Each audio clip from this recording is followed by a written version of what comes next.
se tratan como debería de ser dentro de nuestros templos, dentro de nuestras iglesias. Bueno, estos temas son el pecado, el demonio y el infierno. Son temas que muchas veces se mencionan, pero pocas veces se explica realmente lo que significa el pecado, lo que significa la gravedad del pecado, la verdadera influencia que ejerce los espíritus malignos y la gran condena, la gran muerte del ser humano, que es irse al infierno. Entonces, estos temas debemos de analizarlos desde un enfoque más bíblico. ¿Por qué? Porque desafortunadamente muchas personas el día de hoy nos están acusando de que creer en el demonio, creer en el infierno, son cosas pasadas, que ya son cosas superadas. Y pues la verdad es que no. No es que sean cosas antiguas o cosas que no creamos. La verdad es que todavía creemos en todos estos tipos de conceptos y es nuestra obligación irlos difundiendo de una manera especial para que cada uno de nosotros comprendamos sobre la realidad del pecado, la tragedia que es el pecado, de cómo tenemos muchos enemigos que están buscándonos hacer caer en este pecado para perder la vida eterna y caer obviamente a la perdición eterna, que es el infierno. Entonces el tema de hoy es pecado, demonio e infierno. Bueno, pero antes de empezar, recordarles que estamos transmitiendo en vivo por la señal de Valora Radio en la página de Facebook. Ahí estoy ya, aquí tengo listo el celular para recibir todos sus mensajes, sus comentarios, sus quejas, sus preguntas, lo que ustedes quieran. Recuerden que estamos aquí para servirles. Por favor, escríbanos. Díganos desde dónde nos escuchan, qué preguntas quieren hacer, lo que ustedes gusten, y si no sé la respuesta, les prometo que se las investigo. También estamos transmitiendo por la señal de www.valoraradio.org y también estamos transmitiendo por la señal de TuneIn. Pueden bajar la aplicación a sus celulares en ratitos y ahí buscan la señal de Valora Radio y pueden escucharnos en vivo también. Entonces, por favor, pónganse en contacto con nosotros, ayúdenos con sus comentarios, con su like, con su compartir todo este tipo de programas para que muchas más personas estén enteradas de lo que realmente significa la vivencia de nuestra fe, conocer todos los aspectos de nuestra fe. Bueno, vamos a empezar. El primer tema, el pecado. Vamos a ver un poquito lo que significa el pecado.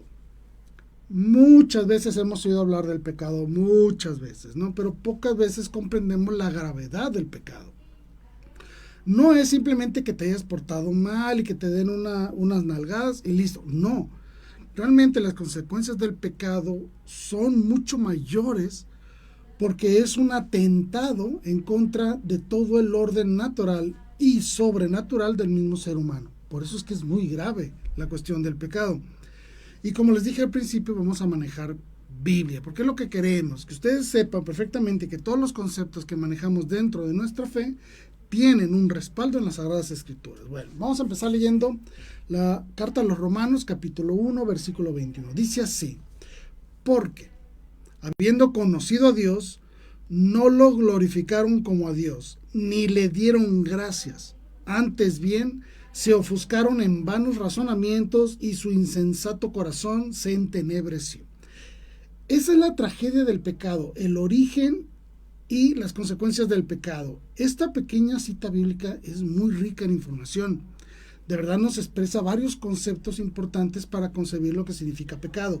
Primero, dice que hemos conocido a Dios. Conocemos a Dios. Conocemos su ley.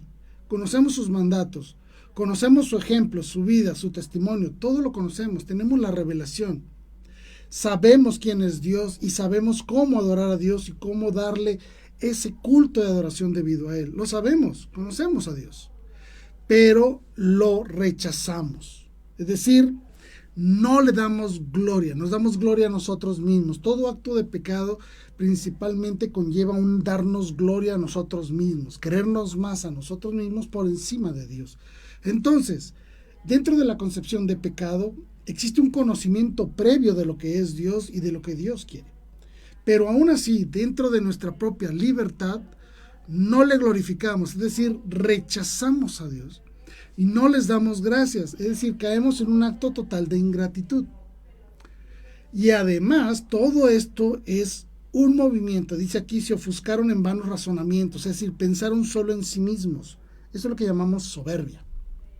y por lo tanto nuestro corazón queda en las tinieblas. Eso es lo que sucede cuando se comete un pecado.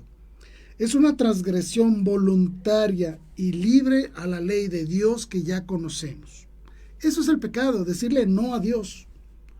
De manera frontal decirle, Dios, no quiero seguir tus leyes. No quiero seguir tus mandatos. No quiero seguirte. Tú no vas a venir a controlar mi vida. Tú no vas a venir a decirme qué puedo o qué no puedo hacer. Eso es el pecado. Decirle no a Dios. Y como lo estamos viendo, esto del pecado conlleva 3 grandes elementos. 1, saber lo que es malo, ¿sí? Hacerlo deliberadamente y que lo que hacemos es algo malo, obviamente, ¿no? Que el acto sea malo, saber que es malo y hacerlo de manera voluntaria. Eso es lo que conlleva entonces un pecado.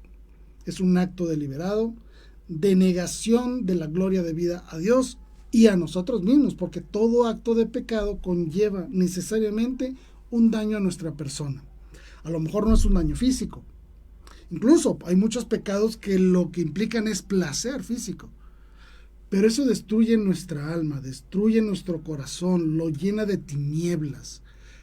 Cuando nosotros, por ejemplo, vivimos en actos desordenados del amor, por ejemplo, nuestro corazón se va destruyendo, va cayendo en las tinieblas, como dice la Escritura, y nos hace incapaces de verdaderamente amar. Y aunque el daño a lo mejor no es físico, sí es espiritual. Por eso decimos que todo acto de pecado siempre conlleva un rechazo frontal a Dios y un daño inherente a nuestra propia naturaleza y a la naturaleza de otras personas o a la naturaleza de las cosas. Eso es el pecado, es el rechazo frontal y formal a la voluntad de Dios. El ser humano, para poder, vamos a llamarlo así, vamos a entenderlo de esta manera, para que caiga en pecado tiene que ser movido por algo. Eso nosotros los llamamos los enemigos del hombre. Y son 3 grandes enemigos que existen en nuestro mundo actual y espero que ya los conozcan, si no, les voy a platicar cada uno de ellos. El primero es la carne. Sí, la carne, nuestra propia corporeidad, nuestra necesidad de sentir cosas placenteras o de vivir la comodidad. La Escritura, en la carta a los Romanos, San Pablo lo especifica muy bien y dice así: si viven según la carne, morirán. Pero si con el Espíritu hacen morir las obras del cuerpo, vivirán. ¿Qué está diciendo aquí San Pablo? Que si nosotros nos dejamos llevar por los sentimientos, por lo sensitivo, por lo sensual, es decir, aquello que podemos sentir, si nosotros solo nos guiamos por eso, va a morir nuestra alma. Muere nuestra alma, en el sentido de que la manchamos. ¿Por qué? Porque nuestro cuerpo debe estar gobernado por la inteligencia y la voluntad, que son movidas a través del Espíritu. El Espíritu es el que sabe qué está bien y qué está mal, y eso nos lleva a tratar de controlar los impulsos de la carne. Comer, emborracharnos, drogarnos, la sexualidad, es decir, existen una gran cantidad de pasiones humanas que lo único que buscan es el placer o la comodidad. Pero sabemos perfectamente que el Espíritu nos dice, hey, tú no puedes vivir la sensualidad de esa manera, a menos que estés debidamente casado y te vivas tu sexualidad de manera plena con tu esposa, por ejemplo. No es que sea mala la sensualidad, no es que sea malo comer, no es que sea malo tomarse una cerveza, no, nada de eso es malo. Lo malo es que por seguir esos impulsos descuidamos lo que es verdaderamente bueno. Todo lo que existe en este mundo está al servicio del ser humano, claro que sí, pero nosotros debemos ser responsables en el uso de todas estas cosas, incluyendo nuestro propio cuerpo. Su Santidad San Juan Pablo II fue muy enfático en esto y nos dejó toda la teología del cuerpo, porque él sabe perfectamente que este es el enemigo más fuerte que tiene el ser humano, nuestras propias apetencias, nuestra propia búsqueda de placer, comodidad, etc. Es decir, somos nosotros mismos, por causa del pecado original, por causa de esta naturaleza caída, que nos ensombrecemos nuestra mente y oscurecemos nuestro corazón para la búsqueda del bien y solo andamos buscando placeres y bienestar. Cuando nosotros hacemos eso, nos convertimos en esclavos de nuestras propias pasiones. Por eso es que San Pablo nos invita a que el Espíritu domine al cuerpo, no dejarnos ir por nuestras pasiones, sino que sea la gracia de Dios actuante en nuestro espíritu que ponga un límite, que ponga vaya, todas esas restricciones debidas para no caer en la deshonra, no caer en la antinaturalidad de nuestra propia naturaleza, vaya, por decirlo así, de nuestra propia actividad. Dios nos ha dado todos los elementos que necesitamos para vivir intensamente y profundamente todas y cada una de nuestras pasiones. La comida, la bebida, el placer sexual, claro que sí, podemos vivirlo todo, pero tiene un orden. Dentro de ese orden damos gloria al Espíritu porque estamos siendo conscientes de nuestra naturaleza y actuamos en consecuencia de ella. Cuando nosotros perdemos ese orden es cuando caemos entonces en el pecado que le llamamos pecados de la carne. El segundo gran enemigo del ser humano es el mundo. ¿Qué es el mundo? Muy sencillo. También San Pablo nos lo explica en el capítulo 12 de su carta a los Romanos y dice así: no se acomoden al mundo presente, antes bien, transfórmense mediante la renovación de su mente, de forma que puedan distinguir cuál es la voluntad de Dios, lo bueno, lo agradable, lo perfecto. Hoy estamos viendo de una manera increíblemente clara cómo el mundo puede atacar y buscar destruir al ser humano. El mundo son todas esas ideas o ideologías, movimientos, filosofías, ambiciones, las malas conceptualizaciones de éxito y de bienestar, la mala conceptualización de lo que significa la riqueza y de lo que significa la vivencia de nuestras propias apetencias también. Es decir, el mundo nos dice, por ejemplo, que tú puedes decir si eres hombre o eres mujer, y eso no es cierto. El mundo te dice que el verdadero éxito es cuando tienes mucho dinero, y eso no es cierto. El mundo te dice que eres más exitoso entre más automóviles, entre más grande sea tu casa, entre más guapa sea tu esposa. No es cierto.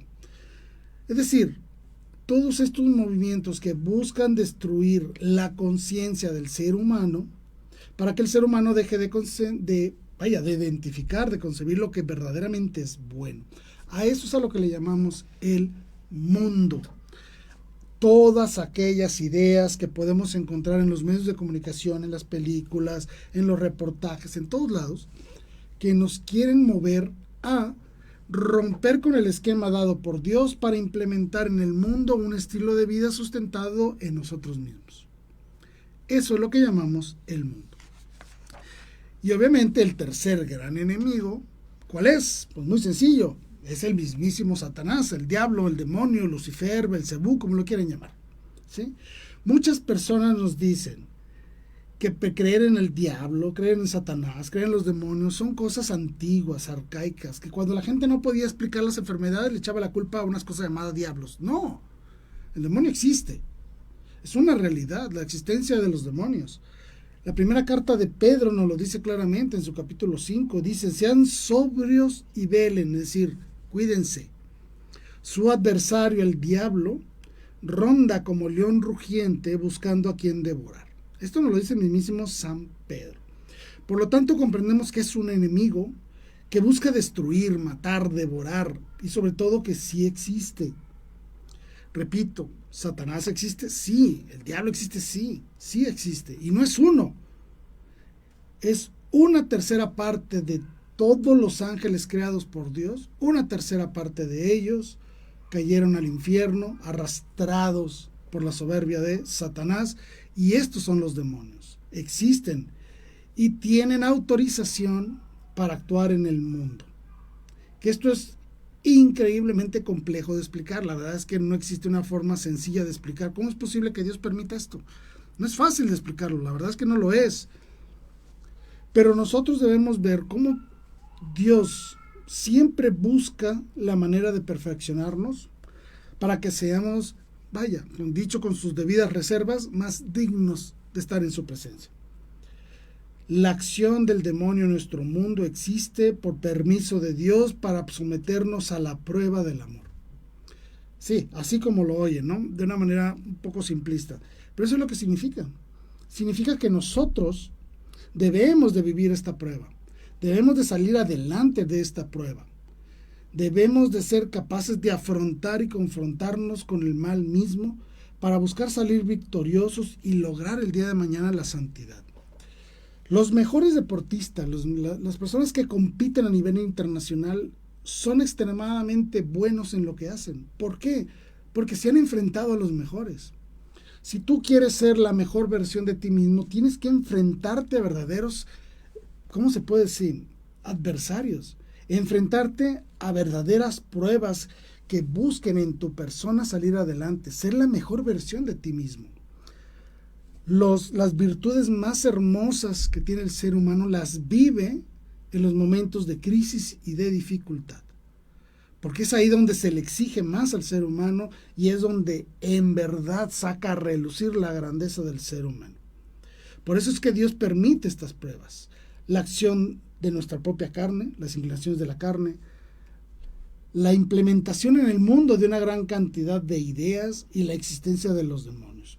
Todos estos elementos, estos tres grandes enemigos buscan destruir al hombre y son aquellos que nos ponen en los elementos principales de prueba. Y para eso Dios nos ha dado una gran cantidad de armas y herramientas para poder vencer al pecado, poder vencer a nuestros enemigos. Aquí hay una aclaración muy importante. Todos los pecados, absolutamente todos, son responsabilidad nuestra. ¿Qué quiero decir con esto? Yo no le puedo decir a Dios, es que el demonio me hizo pecar. No. El demonio te mueve, te tienta, te seduce para que cometas un pecado, pero al final de cuentas eres tú quien con tu propia libertad accedes o rechazas las acciones del demonio, accedes o rechazas el pecado. Nuestro Señor Dios obviamente nos manda una gran prueba, sí, pero nos da los elementos necesarios para que nosotros podamos afrontar esa prueba. ¿Cuáles son esos elementos? ¿Qué necesito yo, Jaime, tú que me estás viendo al otro lado de la pantalla? ¿Qué necesitas para vencer el pecado, para vencer las tentaciones, para vencer a la carne, el mundo y a Satanás mismo? Muy sencillo. Necesitas una vida sacramental. Confesarte, comulgar, ir a misa, tener tus sacramentos, etcétera, etcétera. Si tienes una fuerte inclinación hacia la sensualidad, como dice San Pablo, si te estás quemando, cásate. No busques con quién acostarte, busca con quién pasar la vida.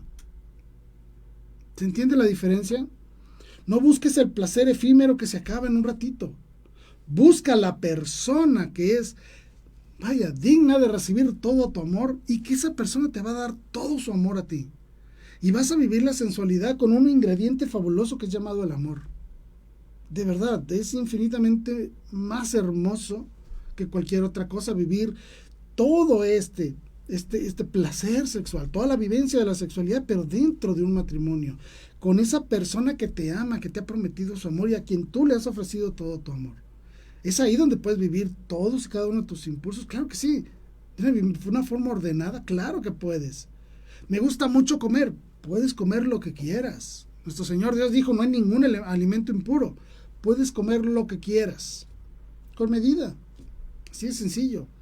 Me gusta mucho la cerveza. Puedes tomarte una cerveza. No pasa nada. No te puedes tomar 20, te puedes tomar una. Y ya. Podemos disfrutar de todo, pero con orden. La vida sacramental es ese refuerzo que nosotros tenemos para poder afrontar los retos de la vida diaria con la asistencia de Dios, con la asistencia de su gracia. Porque en los sacramentos, con la confesión, por ejemplo, recibimos la gracia santificante.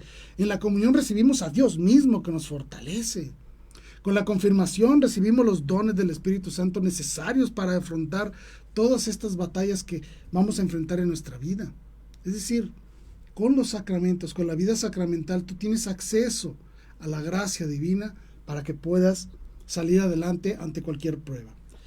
También se pide mucho la vida de oración. Hay que orar, hay que rezar mucho. Sí, hay que rezar mucho. San Pablo lo decía, oren sin cesar. ¿Por qué? Porque la oración no es otra cosa más que estar en comunicación con Dios, estar en contacto con Dios, platicar sus cosas, platicar todo lo que ustedes tengan, platíquenselos a Dios. Dios no se va a reír de sus cosas. A lo mejor tú le vas a pedir algo, pero Dios dice, no, lo mejor es que recibas esto y te va a dar lo mejor. Pero por eso es que se pide la vida de oración, para que tú tengas esta intimidad con Dios en un diálogo de uno a uno con Dios. Se pide el ayuno, y el ayuno no es otra cosa más que ir fortaleciendo la voluntad para afrontar retos posteriores. Se pide el sacrificio. ¿Qué es sacrificio? No es otra cosa más que actuar sustentados en el amor, independientemente si eso me puede causar algún daño o alguna merma. Ejemplo muy sencillo. A mí me da mucha flojera levantarme temprano. Soy muy difícil que levantarme temprano. Pero yo por sacrificio, por amor a mi hija, por ejemplo, me levantaba temprano todos los días para llevarla a la escuela. Y la dejaba en la entrada de la escuela para que ella pudiera entrar al colegio y estuviera más segura. ¿Se entiende? Es decir, yo por amor a ella soy capaz de hacer cosas que a lo mejor no quiero hacer o que me dan mucha flojera hacer. Eso se llama sacrificio. O por ejemplo, que solo hay comida para uno de nosotros y tú no buscas comerte esa comida, ganarle a los demás porque eres el más grande y el más fuerte. No, al contrario, cedes, por ejemplo, tu comida a tus hijos para que ellos la disfruten y tú no. Son sacrificios. Un sacrificio hermoso, levantarte todos los días para ir a trabajar, para obtener ese dinero que necesitas para el debido sustento de tu familia, porque amas a tu familia y porque quieres que tu familia esté bien. Eso es lo que llamamos sacrificio. Que seas capaz de olvidarte un momento de ti mismo para pensar en los demás, en tu esposa, en tus hijos, en tus padres, en tus amigos, en tus primos, en el extraño que ves en la calle tirado porque lo acaban de asaltar, o está drogado, o tuvo un accidente, sabrá Dios. Que seas capaz de compadecerte del otro y actuar para ayudar a esas otras personas, aunque eso te quite tiempo, o a lo mejor te quita recursos, no importa. Eso es lo que se llama sacrificio. Que tú seas capaz, sustentado en el amor, de olvidarte de ti mismo y hacer cosas por los demás. Eso es un sacrificio, ¿sí? ¿Cómo podemos también defendernos de estos enemigos? Con el conocimiento. Importantísimo. Debemos de conocer a Dios. Lo repito, debemos conocer a Dios. Debemos conocer su ley. Debemos conocer sus mandamientos. Debemos conocer su palabra. Debemos conocer su revelación. Debemos conocer su liturgia. Eso es lo que hablamos de conocimiento. Lo dice claramente la Escritura. Mi pueblo muere por causa de la falta de conocimiento. Entre más conozcamos a Dios, más conocemos de Dios. Y eso nos permite entonces formar un juicio más crítico que nos permite analizar con claridad lo que es el bueno, lo que es el bien y lo que es el mal. Nosotros tenemos que, estudiar, ¿por qué no decirlo así? Lee las Escrituras, ahí tienes tu Biblia en tu casa abierta como adorno, ponte a leerla. Toma algún libro de algún santo, estudia el catecismo de la Iglesia Católica, lo que tú quieras, pero ponte a leer, ponte a conocer de Dios. Si te gustan las aventuras, la Biblia ofrece una gran cantidad de aventuras. ¿Te gustan las historias de amor? En la Biblia vas a encontrar muchas historias de amor. ¿Te gustan las historias de intriga? En la Biblia vas a encontrar todo ese tipo de historias. ¿Te gustan las biografías? Ahí las vas a encontrar en las Sagradas Escrituras o en los santos. Es decir, todo eso que a ti te gusta leer, como aventuras, dramas, comedia, lo que tú quieras, lo vas a encontrar en la Escritura. Y no porque la Escritura sea algo falso, no, sino porque los estilos literarios inmersos dentro de las Sagradas Escrituras nos permiten llegar al conocimiento de Dios a través de todos esos estilos de escritura. Esos estilos en los cuales los autores buscaban enseñarnos las verdades de Dios.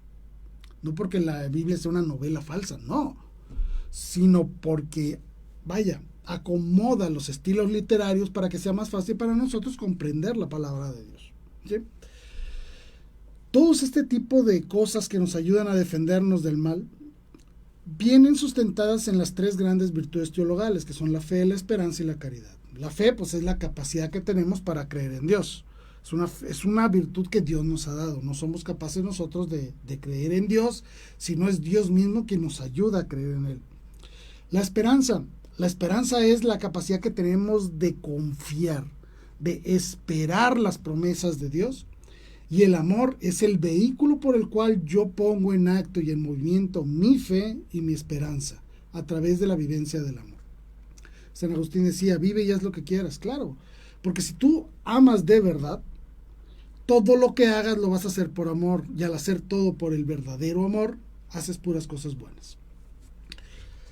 El Evangelio según San Mateo, capítulo 26, nos dice claramente, 26:41, dice, velen y oren para que no caigan en la tentación. Es decir, la oración y la y la velación que le llamamos no es otra cosa más que esa vivencia de los sacramentos y la vivencia de la oración a través de la fe, la esperanza y la caridad, a través de las virtudes y de los dones del Espíritu Santo, que podemos vencer.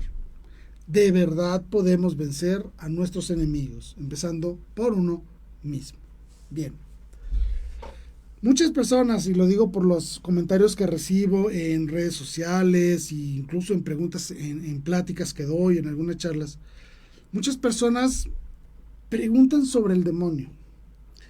¿Existe el demonio? Sí o no, me preguntan. ¿O es solo una idea? La verdad es que sí existe. Es una persona de naturaleza angelical. Lo podemos leer claramente en el Evangelio según San Lucas, capítulo 10. ¿Qué dice ahí? Jesús les dijo: yo veía a Satanás caer del cielo como un rayo. Eso es lo que nuestro Señor Jesucristo le dice a los apóstoles. Por lo tanto, sí, ¿el demonio existe? Sí, y no es uno, son muchos. Una tercera parte de las estrellas del cielo, como dice el Apocalipsis, fueron arrastrados por la cola del dragón, es decir, por Satanás, hacia el infierno. ¿Cómo es el diablo? ¿Cómo es el demonio? O mejor dicho, ¿cómo son los demonios? Porque son muchos. Son rojos con cuernos y cola de caballo y pezuñas y cosas. No. Esas son imágenes alegóricas que se hicieron a lo largo de la historia. Pero debemos entender que el diablo, el demonio, Satanás, Lucifer, como le quieran llamar, y todos los demonios en general, son seres angelicales. Por lo tanto, no tienen unos accidentes como tal como los tenemos los seres humanos, ¿no? Que tienen brazos, manos, etcétera. No. Entonces no podemos hablar de cuernos, si son rojos o son verdes. No. Son seres espirituales. Pero son seres espirituales, primero que nada, libres. Es decir, tienen voluntad. Son racionales, son pura inteligencia. No tienen cuerpo, son pura inteligencia. Son ángeles. Importante, son ángeles, y aunque sean demonios, no pierden su naturaleza angelical, siguen siendo ángeles caídos, pero siguen siendo ángeles, conservan todas las cualidades propias de su naturaleza angelical. Por lo tanto, son increíblemente inteligentes y son capaces de conocer muchas cosas sobre el ser humano a base de la observación, de la intuición, es decir, nosotros aprendemos a través de la experimentación, es decir, a través del uso de nuestros sentidos. Yo aprendo viendo, escuchando. Si te pregunto a qué huele, no sé, las palomitas de maíz, tú conoces perfectamente el olor de las palomitas de maíz porque ya has percibido su olor, ¿se entiende? Así es como nosotros aprendemos cosas a través de nuestra materialidad. Los demonios no. Ellos aprenden a través de la intuición, porque ellos no tienen cuerpo. Ellos no experimentan las cosas como tal. Ellos todo lo obtienen a través de deducción e intuición, es decir, a la acción pura de la inteligencia. Son poderosos, tienen poder, es decir, puede venir un demonio y matarme, puede pasar algo así, puede llegar un demonio y golpearme, por ejemplo, cosas de ese tipo. La respuesta es que sí. El demonio tiene mucho poder, obviamente tiene todo el poder que tiene un ser angelical, porque son ángeles. Pero eso no significa, el que sea poderoso, que no lo podamos vencer. Recordemos esto, la acción del demonio está limitada por Dios. Por lo tanto, el demonio no puede hacer aquello a lo que Dios no le da permiso o a lo que nosotros mismos les damos permiso. Y es aquí donde viene el tema fundamental de la acción del demonio con nosotros. Cuando nosotros practicamos la invocación del demonio, obviamente que el demonio se va a hacer presente, por supuesto, porque es como si nosotros estuviéramos dando permiso al demonio para actuar en nuestra vida. Cuando nosotros jugamos a la Ouija, por ejemplo, o al Charlie, o a la adivinación, o a las cartas, al tarot, a la lectura del café, a todo este tipo de prácticas esotéricas, lo que estamos diciendo al demonio es: ven y cúmpleme mis caprichos. Eso es lo que está realmente sucediendo. Y créanme, si ustedes invitan al demonio a sus vidas, el demonio se les va a aparecer. El demonio va a actuar en sus vidas. Y créanme, no es nada bueno lo que les estoy diciendo. Posiblemente tú quieras tener mucho dinero, invocas al demonio para tener mucho dinero. Posiblemente llegues a tener mucho dinero, pero eso no significa que vas a ser feliz. Eso no significa que vas a estar en paz. Eso no significa que el demonio te va a dejar de molestar o que no te va a pedir algo a cambio. Obviamente lo que el demonio quiere es destruirte. Y si tú le pides algo que le va a ayudar a él a destruirte, te lo va a conceder. Es por eso decimos que nosotros no debemos nunca entrar en el diálogo con el demonio. Jamás entrar en diálogos con él. No tenemos nada que negociar con Dios, con el demonio. Toda nuestra negociación, toda nuestra plática, toda nuestra oración debe estar enfocada siempre a Dios, no a los enemigos.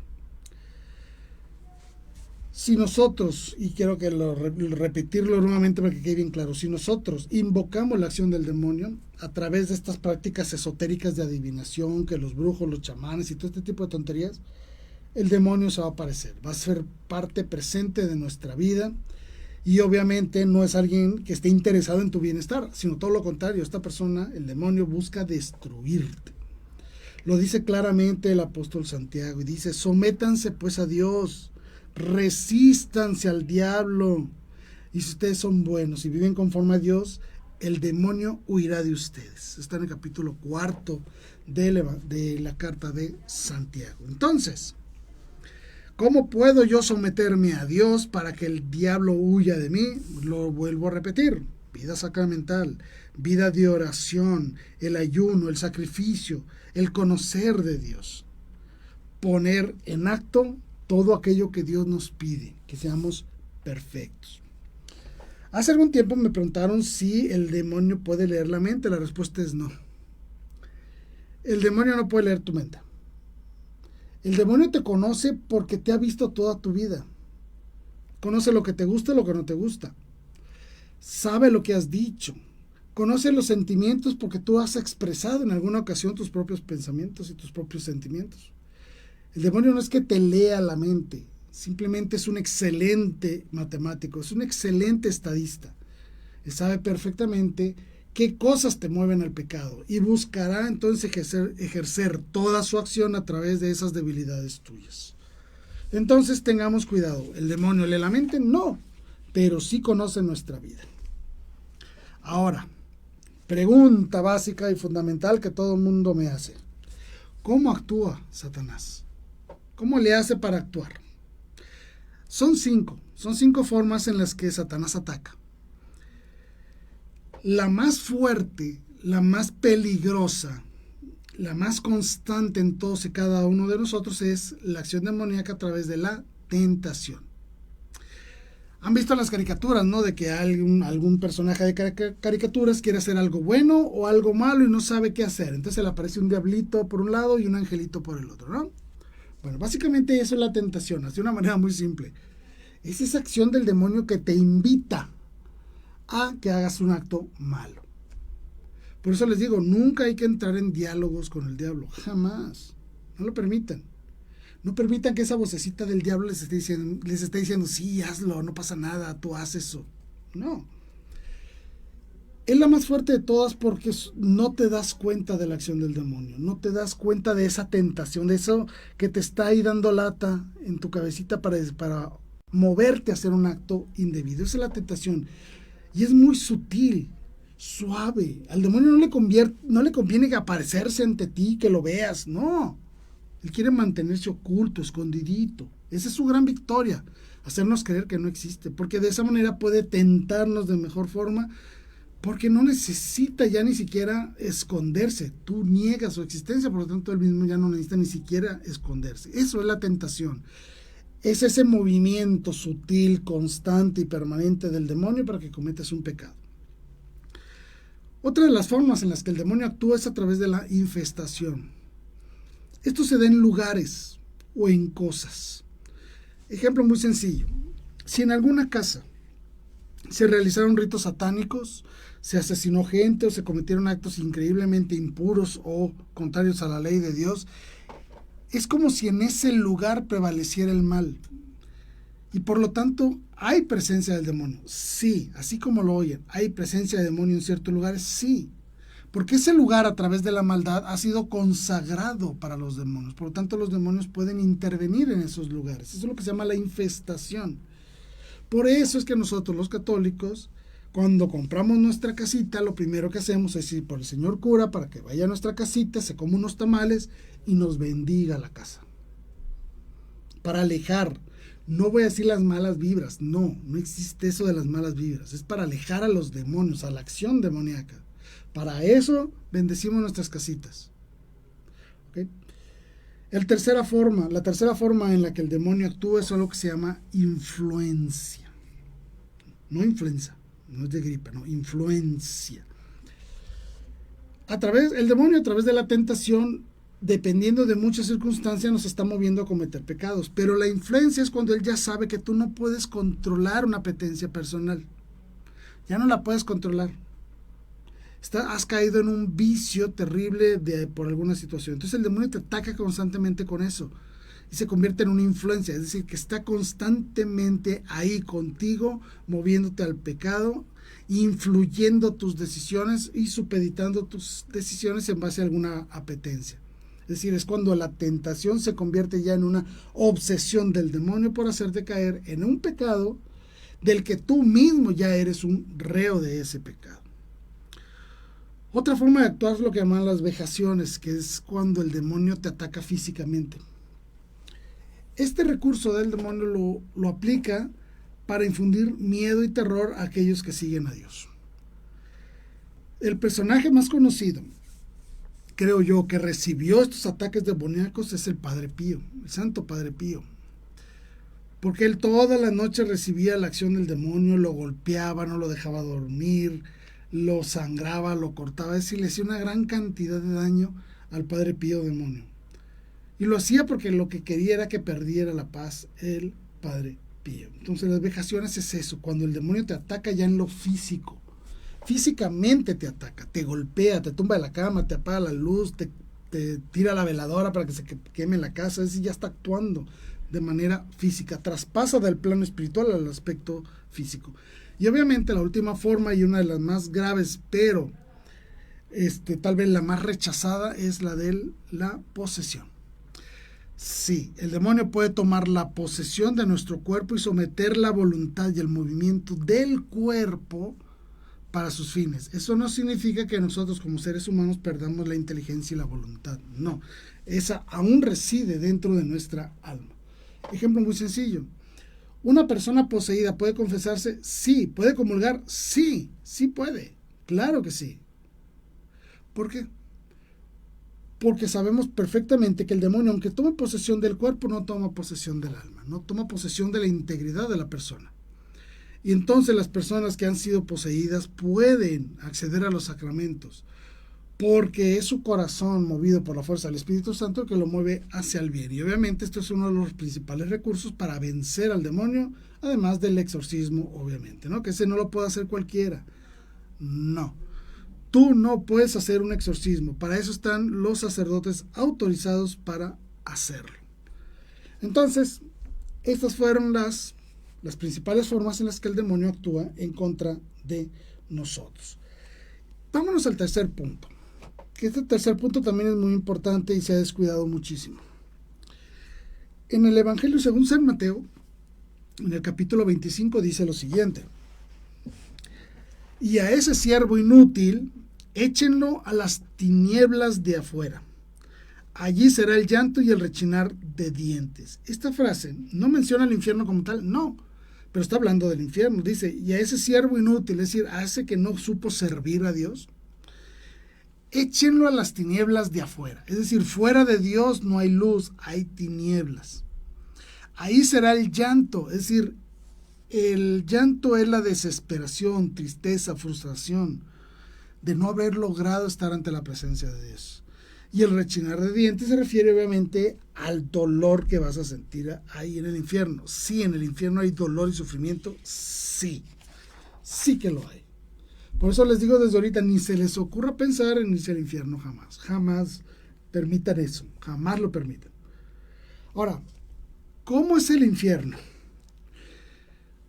Nuestro Señor Dios, igual en el Evangelio según San Mateo, en el capítulo 25, y también en Mateo capítulo 28, hace dos referencias muy importantes con respecto al infierno. La primera dice, los malos irán a un castigo eterno.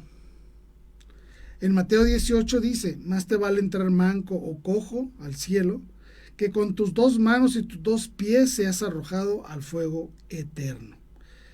¿Qué nos dice esta cita? Muy sencillo, que ante la ausencia de la gracia divina, nada bueno puede existir y nada bueno puede surgir de nosotros. La primera habla de un castigo eterno. El infierno obviamente pues es un lugar de tormento, de castigo, y no tiene fin. Lo repito, no tiene fin. Las personas que están en el infierno, porque sí hay personas condenadas, esas personas van a estar en el infierno eternamente. Jamás van a salir de ahí. Esa es la tercera gran cualidad del infierno, que es eterno, dura para siempre, no tiene fin. Y en el Evangelio según San Mateo, capítulo 18, como se los acabo de leer, habla del fuego eterno. Fuego creo que sería una de las formas más duras de morir, por ejemplo, quemado vivo.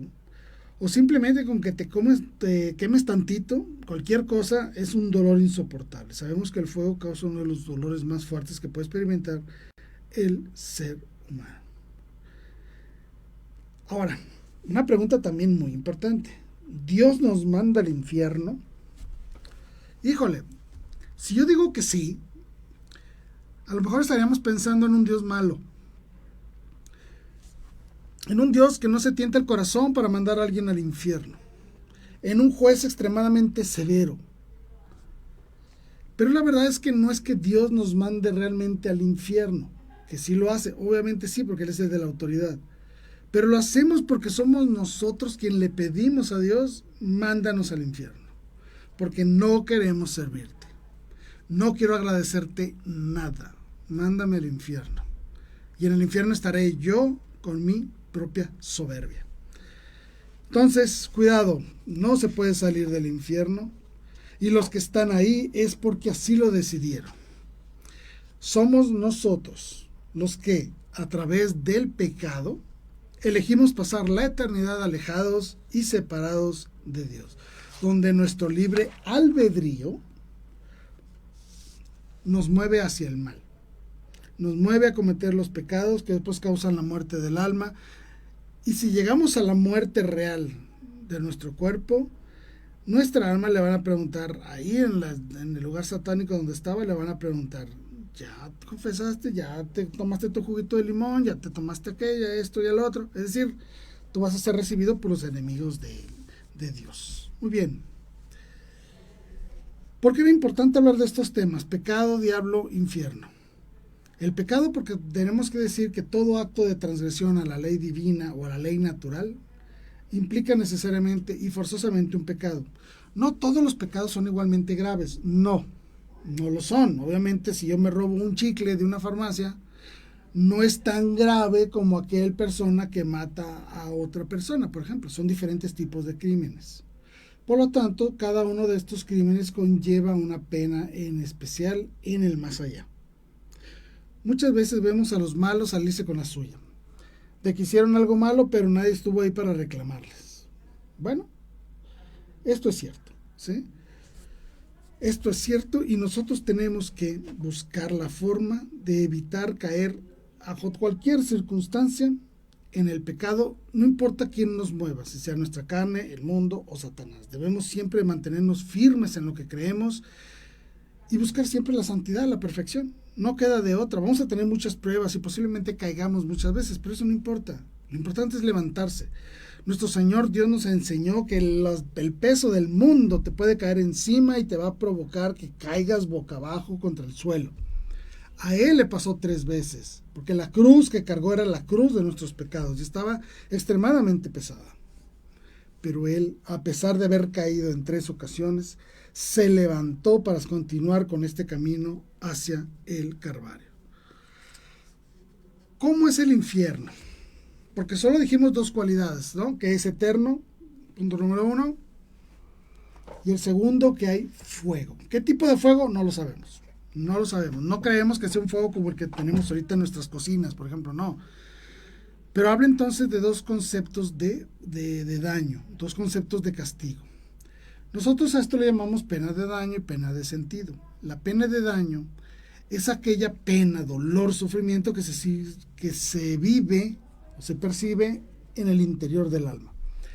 Ese es la pena de daño, porque me está verdaderamente dañado. Y aparte existe la pena de sentido, lo que van a sentir los condenados. Frío, hambre, calor, dolor de cualquier tipo, un montón de cosas. ¿Y por qué Dios no liquida a los demonios? Porque Dios los creó para el amor, no para ser eliminados. Que ellos hayan decidido irse por el lado de la condenación, pues es problema de ellos. Pero nosotros vamos a entender que nuestro movimiento siempre debe estar orientado hacia la vivencia de Dios, hacia la vivencia de lo sublime, hacia la vivencia de todo aquello que es bueno y agradable al Señor. Entonces, a manera de repaso, ¿cuáles son los enemigos del hombre? Pues es la carne, el mundo y Satanás. ¿Qué es el pecado? Es un acto deliberado, voluntario, que ofende la ley de Dios, que ofende la voluntad de Dios y que puede causar la muerte del alma. Y el mundo, pues obviamente es los malos conceptos que nos dan de lo que significa una vida excelente, una vida placentera, una vida plena, perfecta.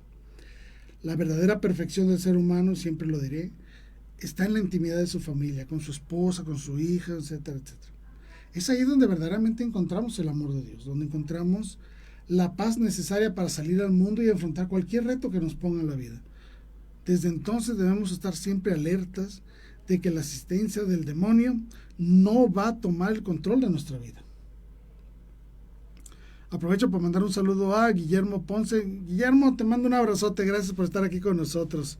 Gracias de verdad por acompañarnos el día de hoy. Pues bueno, con esto termino. Espero que les haya gustado este programa. Existen muchas citas bíblicas que hablan sobre el infierno, muchas citas bíblicas que hablan sobre Satanás, Lucifer, Belcebú, diablo, como le quieran llamar. Y hay muchas citas que nos hablan de manera muy clara la validez del matrimonio en este caso, por ejemplo. ¿Por qué del matrimonio? Porque es un sacramento que nos permite llevar un ideal de vida en el cual podamos vivir todos nuestros impulsos, nuestras apetencias, pero dentro de un marco debidamente ordenado. Todos y cada uno de los sacramentos, todas y cada una de nuestras acciones de oración son buenas para Dios. Y no porque le hagamos un bien a Dios, sino porque nos hacemos un bien a nosotros mismos. Y eso Dios lo recompensa.